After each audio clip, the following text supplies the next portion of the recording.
লিপিকা গুমেজ একজন সুন্দরী মহিলা। যেহেতু উনি একজন আকর্ষণীয় একাকী মহিলা, তার কাছে বিভিন্ন রকম মানুষ আসে কিনা বা কারোর কাছে সম্পর্ক আছে কিনা এই সমস্ত বিষয়ে আমরা যাচাই করার চেষ্টা করি। বিভিন্ন মিডিয়াতে যে সংবাদটি এসেছে যে নটরডেম কলেজ, যে কলেজটি আমাদের বাংলাদেশের এবং ঢাকার একটি বিখ্যাত একটি শিক্ষা প্রতিষ্ঠান, সেই কলেজের একজন স্টাফ, তার নাম হলো লিপিকা গুমেজ। লিপিকা গুমেজকে তার বসত বাড়ির বাসায় নিহত অবস্থায় পাওয়া যায়। তার মাথায় আঘাত ছিল এবং সারা শরীর রক্তাক্ত, বিছানার উপর তার নিথর দেহ। সেই সংবাদটি আপনাদের বিভিন্ন মিডিয়ায় এই সবিস্তারে এসেছে। তো এই ঘটনাটি জানার পরে আমরা ওইখানে তাৎক্ষণিকভাবে আমরা আমাদের টিমকে পাঠাই। সেই টিম দিয়ে ছায়া তদন্ত শুরু করে। তো মূল যে ঘটনাটি ছিল এরকম, আপনারা জানেন যে লিপিকা গুমেজ, তার বাড়ি হলো ঢাকার নবাবগঞ্জে। উনি একজন উচ্চশিক্ষিত মহিলা। উনি সাইকোলজিতে সর্বোচ্চ ডিগ্রিধারী হয়ে তুমি ইংল্যান্ডেও পড়াশোনা করেছেন এবং দেশে ফিরে এসে উনি নটরডেম কলেজের সাথে সম্পৃক্ত ছিলেন এবং ওইখানে একজন অফিস সহকারী এবং স্টাফ হিসেবে উনি গত 8 বছর যাবৎ ওইখানে 2016 সাল থেকে উনি কর্মরত ছিলেন।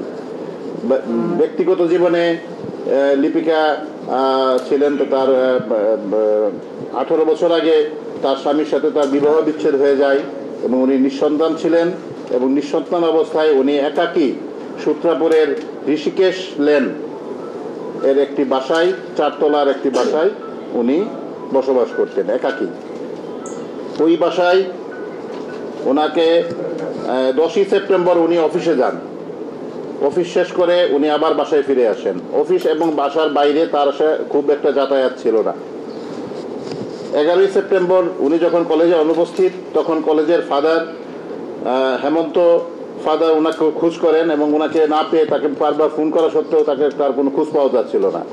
তখন ওই নটরডেম কলেজের 2 জন স্টাফ, জনি এবং জয়দেবকে তাকে খোঁজ করতে পাঠানো হয় এবং জনি এবং জয়দেব ওই বাসায় গিয়ে বাসার কেয়ারটেকার জনৈক মিতু, তার কাছে ওই বাসার স্পেয়ার চাবি থাকে। সে বাসা খুলে টুলে দেয়, কাজের লোক, পার্ট টাইম কাজের লোক আসে, এই সমস্ত খুলে দেয়। তার কাছ থেকে চাবি নিয়ে বাসার ভিতরে ঢোকার পরে দেখে যে বিছনার উপরে লিপিকা গুমেজের মৃতদেহ। আপনারা দেখেন যে মৃতদেহ কি অবস্থায় ছিল। তার মাথায় আঘাতের চিহ্ন এবং তার পুরা বিছনা কিন্তু রক্তাক্ত। লিপিকা গুমেজের যে আত্মীয় স্বজন যারা ছিল, আপনারা জানেন যে লিপিকা গুমেজের বাবা নাই, তার মা অত্যন্ত বয়োবৃদ্ধ এবং লিপিকা গুমেজের এক ভাই আছেন। সেই ভাই আজকে এখানে উপস্থিত আছেন। উনি বারমুডা হলো আপনার ক্যারিবিয়ান আইল্যান্ডের একটা দ্বীপ রাষ্ট্র। সেই দ্বীপ রাষ্ট্রে উনি কর্মরত। তো আমরা লিপিকার এক কাজিন আছে, কাজিনের নাম হইল প্রিন্স গুমেজ। এই প্রিন্স গুমেজকে আমরা তাকে তার সন্ধান পাই এবং প্রিন্স গুমেজ বাদী হয়ে সূত্রাপুর থানায় একটি হত্যা মামলা রুজু করেন। এই হত্যা মামলার নাম্বার হলো সূত্রাপুর থানার মামলা নম্বর 7/9/2024, ধারা 302-34 দণ্ডবিধি।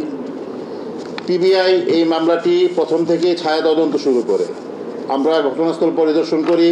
ঘটনার সাথে সম্পৃক্ত যে ডিজিটাল মেথড আমরা অবলম্বন করার, ওই ঘটনাস্থলে কারা গিয়েছিল এসেছিল, তাদের কোনো ধরনের ডিজিটাল ফিঙ্গারপ্রিন্ট বা অন্য কোনো কিছু আছে কিনা, এই সমস্ত দিক আমরা যাচাই করি এবং আমরা দেখতে পাই যে ওই বাসায় একটি ভেন্টিলেটরের ভাঙ্গা অংশ, একটা ভেন্টিলেটর ভাঙ্গা আছে, ছোট্ট একটি ভেন্টিলেটর, এবং ভেন্টিলেটরের কিছু রাবিশ গুঁড়া নিচে পড়ে আছে।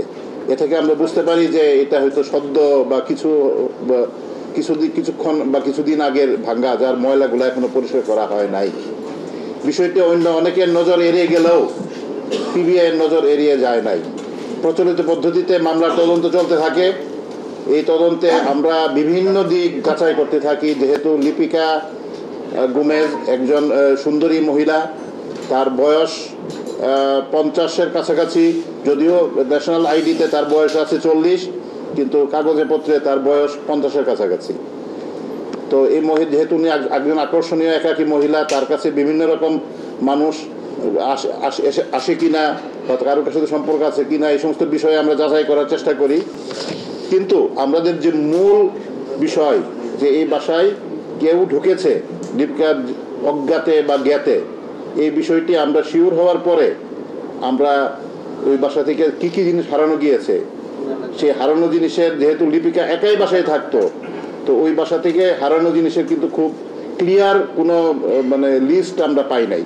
কিন্তু তার যে মোবাইলগুলো হারিয়ে গিয়েছিল সেই মোবাইলগুলোকে ভিত্তি করে আমরা আমাদের অনুসন্ধান জারি রাখি এবং আমরা দেখতে পাই যে তার বাসা থেকে 2টি মোবাইল ফোন হারানো গিয়েছিল। এই মোবাইল ফোনগুলো ট্র্যাক করতে করতে আমরা লিপিকার বাসার পাশে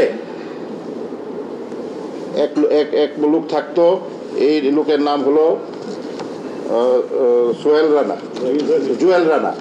জুয়েল রানা পেশায় সে সদরঘাটে একটা ডাইং ফ্যাক্টরিতে কাজ করতো, মানে স্পেসিফিক কোনো কাজ ছিল না।